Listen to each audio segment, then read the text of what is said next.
Здравствуйте, уважаемые друзья, зрители YouTube-канала Daily Europe Online. У меня в гостях Константин Антонович Боровой, известный общественный деятель, политик, предприниматель и просто хороший человек. Здравствуйте, Константин Антонович. Здрасте, спасибо за хорошего человека. Раньше вы со мной спорили по всяким вопросам. Вот мне нравится, что я наконец-то стал хорошим человеком. Константин Антонович, спасибо, это действительно так, вы действительно хороший человек. Но давайте перейдем к вам, с вами к нашим темам. Это, конечно, трагедия на Каховской ГЭС. Это Да, да. очень большая трагедия, и я знаю лично людей, которые вынуждены были покинуть свои дома. Ну, это ужас, просто ужас. Ам, Очередной акт российского террора. В любом случае мы понимаем, что Россия виновна в этой трагедии. А как вы считаете, ляжет ли этот случай в дело Международного уголовного суда в его новый том? Ну да, конечно, речь же ведь идет о жизни людей, об огромном ущербе, который нанесен Украине, гражданам Украины. Нюрнбергский процесс огромное количество экспертов сопровождало, огромное количество данных. Ну, это надо делать. Само собой это не произойдет. И более того, многие западные политики, вы об этом знаете, предпочли бы как-то так, знаете, мирно разрешить этот конфликт, как они со стороны, наблюдая его, считают. Вот. Но мы этого не должны допустить. Поэтому, ну, активней Мгм. просто посчитать вот этот ущерб. Почему-то это не было сделано, в Крыму после захвата Крыма. Вернее, сделано было, но как-то так спустя рукава, знаете, были проиграны несколько судов по этому поводу. Да. Константин Антонович, вчера в Твиттере вышло шоу Такера Карлсона. Это известный журналист американский, который вышел со своим шоу на Твиттере. И, конечно, это огромный бум в популярности Твиттера, потому что это контроверсионное шоу, контроверсионный журналист. Но Такер стал бить по теме Украины и педалировать идею о том, что Украину запрещено критиковать.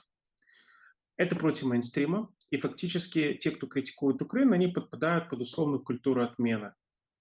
Есть некая цензура, бан на критику Украины. Это правда. Но чего греха таить, действительно есть бан на критику Украины в мире, просто потому что Украина пострадавшая в результате российской агрессии. И мы видим, что позицию Такера так или иначе разделяет много американцев. Насколько это опасно для поддержки Украины со стороны Соединенных Штатов Америки в преддверии выборов, да и вообще в преддверии украинского контрнаступления? Такер Карлсон, журналист, Михаил, журналист, который борется за свободу слова, за собственное выживание как журналиста. Ему очень важно, в этом шоу показывать свою независимую политику, независимый взгляд. И именно это ценится. Он критиковал, республиканского сенатора, который, значит, говорил, что наши деньги не пропадают зря в Украине. После того, как Зеленский сказал, что Украина строит демократию, что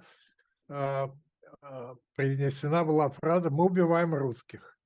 Понимаете? Это, ну, Ну, ее трюк такой. перекрутили, там было немного Да. по-другому, и Это перекрутили, вы знаете. трюк журналистский. Ну, нельзя придавать большого значения тому, что там говорит журналист. Тем более, что он, ну, это не его близкая проблема, понимаете? У нас с вами там родственники, знакомые. Для нас это наша война, которая происходит у нас на глазах. А для него это, для многих американцев, это очень далекая война. И, понимаете, для американцев, для Такера Карлсона свобода слова, и он об этом говорил, и он даже иногда позволяет себе там против Маска выступать, который предоставляет ему такую возможность. это, ну, их боль. Понимаете, тут очень показательна вот ситуация, он консерватор все-таки в большей степени, чем левый, чем независимый журналист. И его волнует ситуация в Соединенных Штатах. Его волнует м, там безумная инфляция, действия левых, агрессивные действия левых в Соединенных Штатах. И хочу вам напомнить, что демократов в Украине продолжает поддерживать Зеленский, продолжает поддерживать Украина. Понимаете, это большинство американцев по-прежнему сочувствуют Украине, поддерживают ее. Вот, но это то, что называется, ну, объективный взгляд на Мгм. вещи. В Кон свое время он говорил о коррупции, Такер Карлсон. Ну, мы с вами знаем, что эта проблема существует в Украине. Понимаете, запрет на такие темы сейчас, это было бы неправильно. Украине надо готовиться к следующему этапу развития, восстановлению экономики, к получению кредитов, к вхождению, так сказать, в западное сообщество. Но для этого надо быть готовым, для этого надо, чтобы Рада начала принимать Мгм. законы. Кон Для этого надо, между прочим, необходимо расследовать вот те события, о которых говорил Трамп Зеленскому. Это события преступления против Соединенных Штатов. Коррупция. кон Эти Мгм. преступления не только не рассматриваются, не исследуются, не преследуются, о них просто вообще никто ничего не говорит. Константин Иванович, я, тогда вам задам встречный вопрос, потому что вы живете в Штатах, вы лучше понимаете ситуацию. Я не живу в Штатах и, естественно, не понимаю их так, как вы.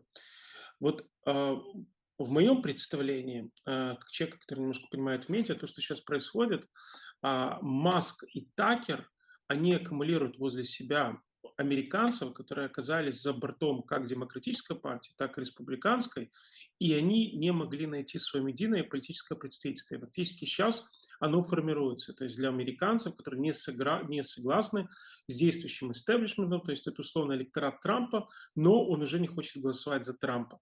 Правильно ли я понимаю ситуацию и насколько на эту группу американцев с их политическим медийным представительством необходимо обращать внимание Украине? К сожалению, вы не точно понимаете Мгм. ситуацию. Безусловно, есть эта группа, за которую борются и левые, Мгм. и консерваторы, американцы такого промежуточного состояния, которые не поддерживают ни левых, ни консерваторов. Маск, Такер Карлсон, они создают пространство свободы слова. Мгм. Это очень контрастно по сравнению с тем, что было при демократах. Мгм. С 2016 года в Соединенных Штатах усилиями демократической партии ведется антидемократическая пропагандистская кампания. Ее по-разному называют. Вот сам-то Такер Карлсон как-то назвал ее газлайтингом демократов. Вот. Это разрушительное действие, которое оказывает разрушительное воздействие на свободу слова, на право граждан говорить и, главное, понимать, что происходит в Соединенных Штатах. Понимаете, пропагандистская кампания продолжается антитрамповская кампания. Один из а, тех, кто продвигает вот эту антитрамповскую кампанию, там недавно провел такую серию лекций по всей территории Украины, ну, где это было возможно, с рассказами о том, какой Трамп ужасный, как он ненавидит Украину, то есть ложь, такая подлая дезинформация. Это было сделано, и, насколько я понимаю, ее никто не остановил. И администрация президента Зеленского, она, ну, косвенно, в общем, поддерживает демократическую партию. Я понимаю, что это опасение того, что даже та пипеточная помощь, Мгм. микроскопическая, может прекратиться, вот, но это факт, так сказать, нашей жизни. Константин Иванович, возвращаясь все-таки к тому, что сейчас происходит на украинском фронте. Мы видим, что по сообщениям российских военкоров активизировалась ситуация, и мы видим, что Украина контрнаступает, хотя Алексей Данилов, секретарь Совбеза, призвал не торопиться с выводами, и, по его мнению, Украина пока не наступает. Но, то есть это не то контрнаступление, о котором говорили, это подготовка к наступлению. Но это такая вся дымовая завеса. На ваш взгляд, с учетом того, что произошло сейчас в Херсонской области, как будут развиваться события на фронте? То, что произошло в Херсонской области, мне кажется, влияет очень мало на проекты украинской стороны, военные в том числе Мгм. проекты. Идет подготовка к контрнаступлению, но мы знаем, в чем основная проблема. Она состоит в том, что необходимо накопить достаточное количество оружия, материалов для того, чтобы это наступление не прекратилось в связи с тем, что кончились запасы.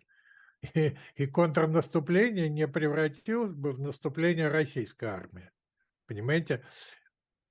Контрнаступление – это законы войны, потери будут в 3 раза больше, чем у защищающейся стороны, а оружие необходимо в 3 раза больше. Мгм. Ну, и много там всяких параметров, которые, ну, знаете, мне жалко граждан Украины.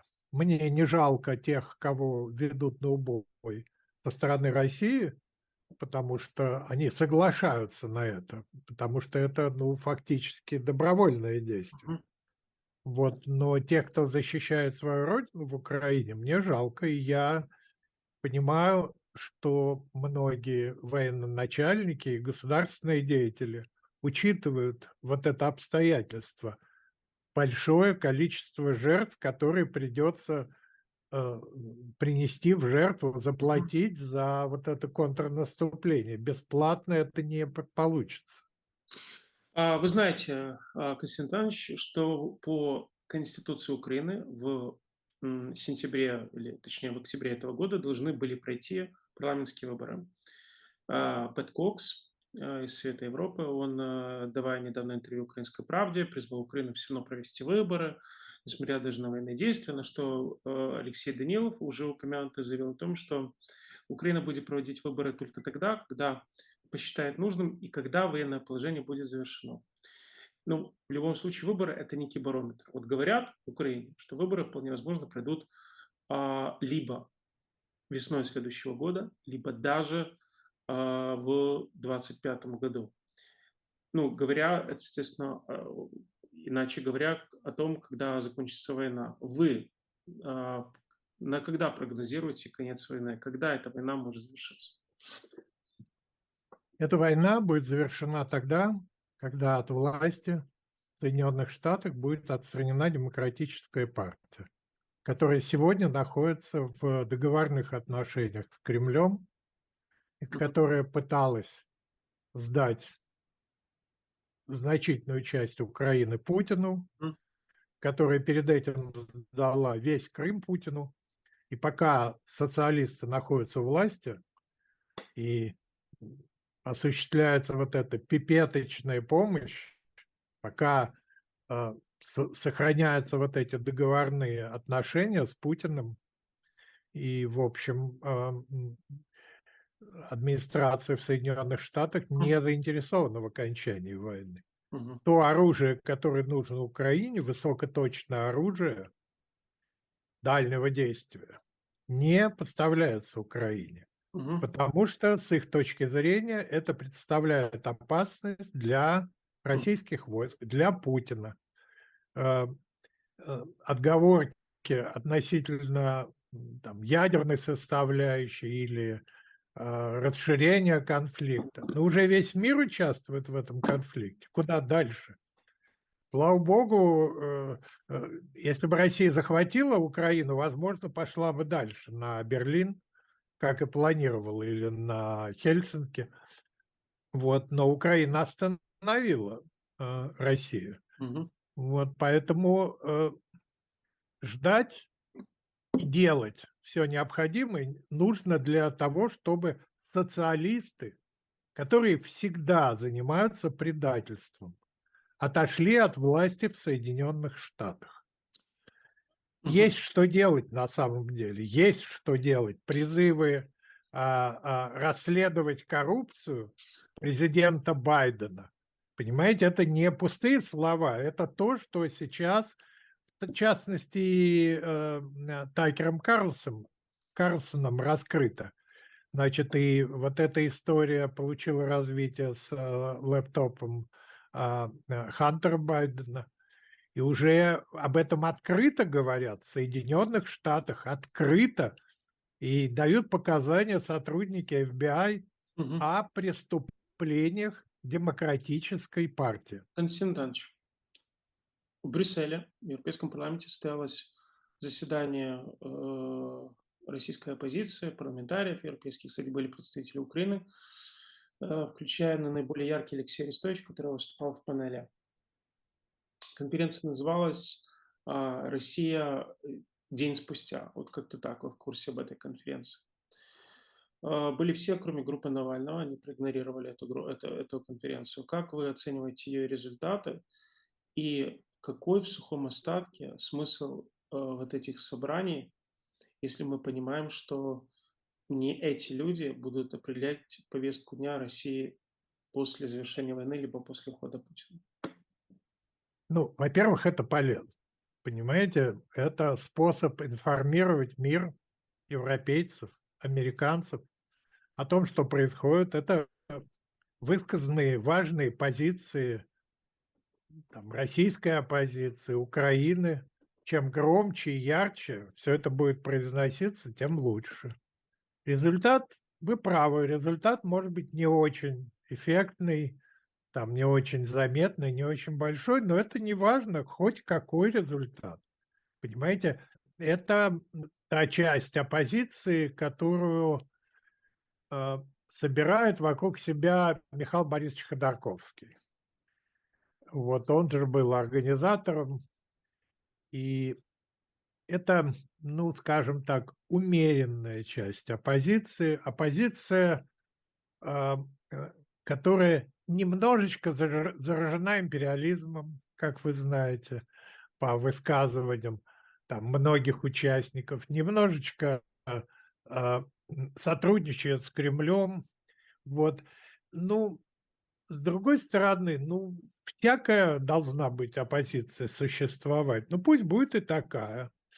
То, что администрация Зеленского сотрудничает с такой оппозицией тоже, это хорошо. Это люди, которые не хотят там выступать резко против нынешнего режима, против такой странной позиции граждан России, подвергнутых, ну, вот, пропагандистской кампании. Это такое умиротворение, знаете, и никаких резких слов, никаких обвинений. Вот, более того, идея хороших русских, значит, такие, ну, позитивные идеи распространяются. Пусть будет и такая позиция. Константин Иванович, в завершение задам вам следующий вопрос. Знаете, я недавно взахлеб прочел книгу одного английского журналиста на английском языке, и она посвящена свободе печати. И он говорит о том, что вот существует три представления о прессе. Первое представление – это о том, что пресса – это четвертая ветвь власти. Это означает, что прессе все позволено, но любая ветвь власти, она вообще-то контролируется со стороны граждан или балансируется со стороны других ветвей власти. Пресса претендует на то, чтобы иметь монопольное положение. Далее он говорит о принципе свободы выражения, который как бы стоит за прессой и которым пресса постоянно бравирует, говоря о том, что необходимо обеспечить свободу слова. Но свобода слова одного человека – это не свобода слова издания, да, потому что бывает свобода слова издания, это свобода слова олигархического слова, да.